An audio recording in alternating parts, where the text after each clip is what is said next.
CCN news में आज बातचीत करने के लिए हमारे साथ मौजूद हैं कुमाऊनी के और हिंदी के वरिष्ठ साहित्यकार और रिटायर्ड शिक्षक केशवानंद जोशी जी।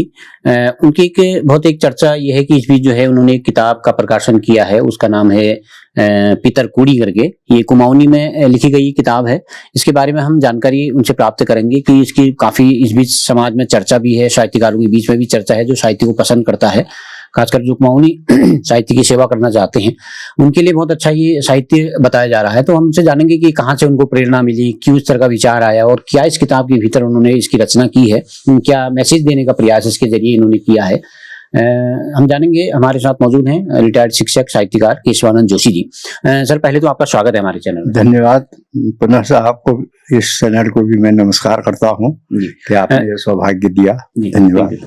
सर, मैं ये जानना चाहता कि अभी एक किताब आपकी जो निकली है, ये पितरकुड़ी करके जो किताब निकली है, तो मैं जानना चाहता कि इसमें इस किताब की के बारे में थोड़ा सा आप बताइए कि इस किताब में क्या आपने जिक्र किया है, क्या संदेश देने की कोशिश आपने इसके जरिए की है। यह पितरकुड़ी नामक जो पुस्तक मैंने कुमाऊनी में लिखी है, इसकी प्रेरणा मुझे यहाँ रहने से मिली कि आजकल लोग क्या करते हैं, अपने घर को छोड़ करके धनार्जन के लिए या नौकरी के लिए बाहर जाते हैं और वहीं के होकर के रह जाते हैं, वहीं की बोली भाषा सब कुछ वहीं की सीखते हैं, वहीं उनके बच्चे पढ़ते हैं लिखते हैं, अपना जो घर है मूल स्थान उसको भूल जाते हैं। तो वह जो मूल स्थान है उसकी आज दुर्दशा हो चुकी है, गांव के गांव उजड़ चुके हैं, तो उनको देख करके बहुत बुरा सा लगता है। इसलिए मैंने यह सोचा कि लोग अपने पुराने घर को भी सुधारें, उनकी दशा अच्छी करें, तो वह गांव फिर से स्वर्ग बन जाएंगे, ऐसी मेरी धारणा है जी। तो कहाँ से इस तरह का विचार क्यों आया कि मतलब आपको ये एक दिल में एक, मुझे लगता है कि आपकी इस बातों से लग रहा है कि आपके दिल में एक पलायन को लेके बड़ी पीड़ा है, गांव के गांव जिस तरह से खाली हो रहे हैं, लोग शहरों की तरफ भाग रहे हैं, तो कहाँ से ऐसा विचार आया, कहाँ पर से ऐसा लगा कि आपको इसकी इसकी रचना की जानी चाहिए। हाँ, चूंकि मैं एक अध्यापक हूँ, 16 विद्यालयों में मैंने सेवाएं की, जगह जगह घूमने का मुझे अवसर मिला। तो प्रारंभिक काल में गांव की बड़ी अच्छी दशा थी, बड़ी अच्छी रौनक थी, होली बाखरी थी, लोग बाग बैठ करके बड़े आनंद से हंसी खुशी से रहते थे। आज वो गांव जो है सब उजड़ चुके हैं, सब पलायन हो चुका है और उनकी दशा बहुत बुरी हो चुकी है। वो बड़े बड़े जो बाखरी थी वो बंजर पड़ चुके हैं। उनको देख करके हृदय में पीड़ा होती है कि ये आहा, कितना सुंदर, इनको बनाने में कितना समय लोगों ने लगाया और आज उजड़ रहे हैं। तो लोग उनको फिर से बसाएं, फिर से उनका उद्धार करें, उन टूटे हुए मकानों को न देखें, उजड़े हुए जो खेत वगैरह है, शेरे हैं, उनको आबाद करें। इस धारणा से मैंने यह पुस्तक लिखी ताकि इसको पढ़ करके कुछ लोग सीखें कि वास्तव में हमें अपने घर आना बहुत जरूरी है, जड़ से जुड़ना आवश्यक है जी। सर, मैं ये जानना चाहता कि जब आपने ये किताब जो रचना आपने की है, इसमें आपने बताया कि ये पूरी कुमाऊनी पर लिखित है, कुमाऊनी भाषा में आपने ये लिखी है, कुमाऊनी बोली में ये लिखी हुई है, तो कैसे इसको हिंदी का जो पाठक है वो कैसे इसको पढ़ सकता है, क्या उसके समझ में, या फिर आपने ये सिर्फ कुमाऊनी बेस्ड ये रखी हुई है। मैंने इसकी भाषा जो है कुमाऊनी है, कुमाऊनी इसलिए लिखा कि कुमाऊनी को पढ़ करके लोग कुमाऊनी को ना भूले, वो भाषा जो है लुप्त न हो। इसको हिंदी पढ़ने वाले लोग भी इसको पढ़ सकते हैं, क्योंकि इसका जो शब्द जो है वो हिंदी के हैं, मतलब देवनागरी लिपि में लिखा गया है। भले ही भाषा कुमाऊनी है लेकिन लिपि उसकी देवनागरी है, तो हिंदी पढ़ने वाला देवनागरी को पढ़ सकता है। धीरे धीरे अगर वो अभ्यास करे तो उसको सीख सकता है जी। तो अब तक आपकी ये कौन सी रचना है अभी तक जो पितरकुड़ी आपकी ये किताब रचना आ चुकी है? इससे पहले आपने कितनी किताबें लिखी? मुझे पता चला कि आपकी काफी 20-25 किताबें पहले शायद प्रकाशित हो चुकी हैं, तो ये कौन सी किताब है और इससे पहले की रचनाओं के बारे में अगर थोड़ा सा हमारे दर्शकों को बता सकें। इससे पहले मेरी काफी किताबें प्रकाशित हो चुके हैं। इसकी प्रेरणा मुझे काव्य लिखने की प्रेरणा मिली थी मुझे जब मैं रिटायरमेंट हुआ।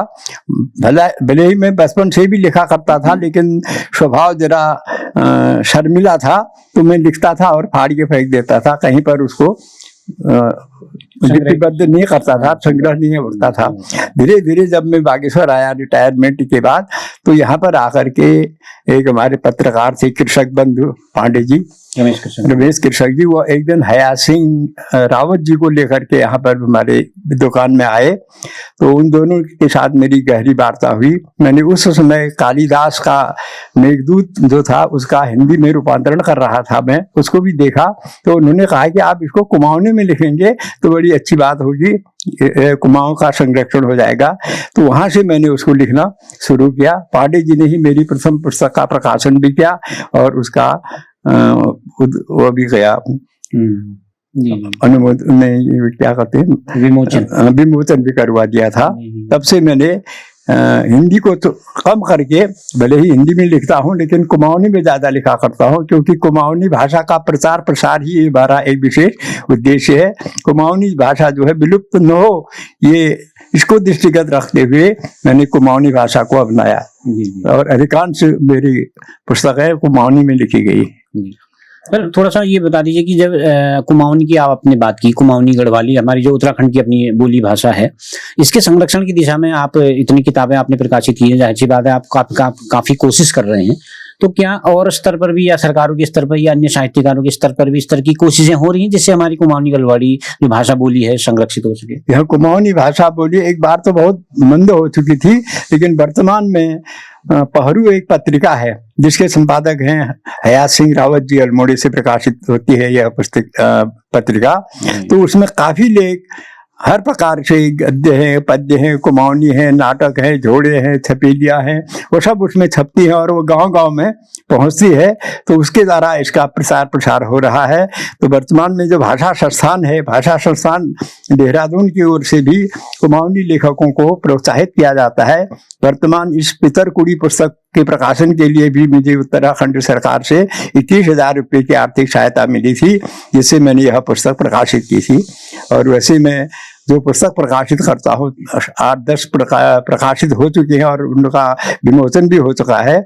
मैं 500 प्रतियां छापता हूँ और एक प्रति मुफ्त में सबको देता हूँ, किसी से पैसा नहीं लेता।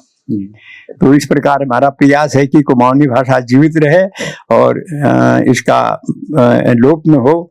भविष्य में आने वाले समय में अगर लोग इन पुस्तकों को देखेंगे तो कम से कम इससे प्रेरणा लेंगे। तो इसलिए मैंने इसको कुमाऊनी उपन्यास के रूप में इसलिए लिखा कि अगर वो सरस होगा, एक कहानी टाइप का होगा, तो उसको अधिक से अधिक लोग पढ़ने की चेष्टा करेंगे।